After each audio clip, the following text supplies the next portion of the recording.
Fala, Valdete Piranha. Como eu demorei para mandar o depoimento aí, resolvi mandar um vídeo em vez de um áudio para que seja eternizada a realidade dos fatos e não distorções bizarras que você está querendo fazer aí, Valdete.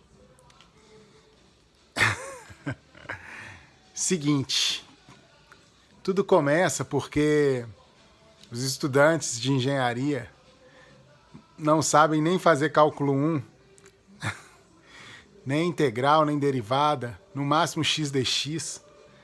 E aí chega nas outras aulas, depois que você passa cálculo 1, fica subentendido que você sabe integrar e derivar, né? E aí os filhos da puta inventaram uma tal de mecânica racional, a matéria do demônio. Ai, ai. Mas aí, beleza, esse professor chama Jonas. A matéria dele era tão cabulosa que ele dava ponto de presença. Se você fosse em todas as aulas dele, tivesse todas, você podia ganhar 1,5 ponto em 10. Era ponto pra chuchu. E aí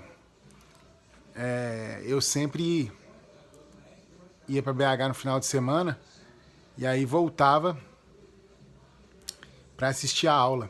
Inclusive vou te dar de bônus, Valdete, a história de quando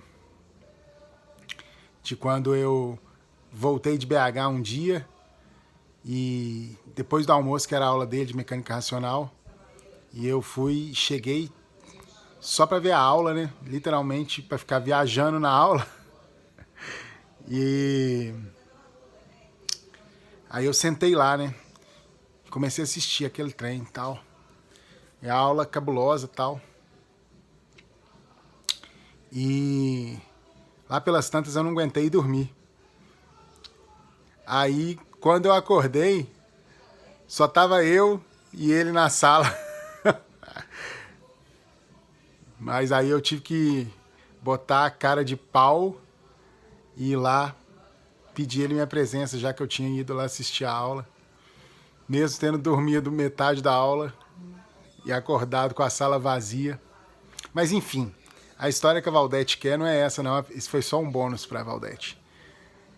O negócio é o seguinte, a primeira prova eu afundei.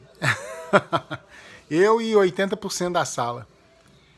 Porque a matéria, além de ser difícil, ainda era cheia de integral e derivada, né? A gente mal sabia x dx, então já viu o naipe da prova.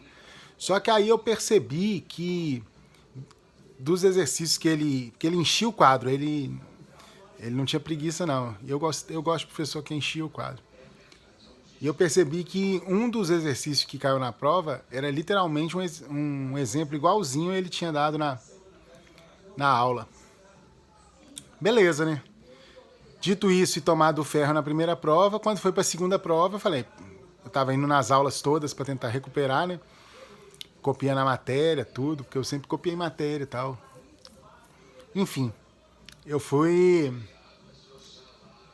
e olhei para um exercício que ele tinha dado lá na aula, que era uma esfera descendo num plano inclinado e tal. E aí ele fazia umas perguntas de, sei lá, de velocidade, sei lá, algumas coisas desse tipo.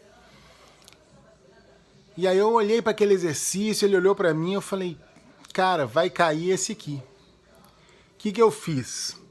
A lá Nazira, que era o colega nosso que repetia os exercícios 200 vezes até decorar, eu fiz os exercícios, tipo assim, umas 10 vezes até decorar. Eu não sabia resolver, mas eu sabia repetir o exercício todo que eu tinha decorado, ele de cabo a rabo. Beleza. Falei, pô, de, sei lá, 3 exercícios ou 4, eu já garanto um pelo menos, né? Aí beleza. Quando foi a hora da prova, o professor tinha mandado exatamente aquele exercício. Só que ele fez uma substituição da esfera por um anel. Só que aí mudava tudo, né? Porque ia mudar a área do objeto que ia descer o plano inclinado. Ai. E como, obviamente, eu não sabia fazer o exercício, eu só sabia repetir o que eu tinha decorado, eu fui e escrevi assim, escrachadamente na prova, substituindo a esfera pelo anel, e comecei e escrevi o exercício todo lá, no Scratch. Foi um ato de indignação, porque ele não podia ter substituído a esfera pelo anel. E eu não sabia integrar, muito menos não sabia nem qual era a área do anel. Então, a história verdadeira é essa aí, Valdete. Titio Valmer, como bom matemático, vai adorar. Falou. Abraço pra vocês.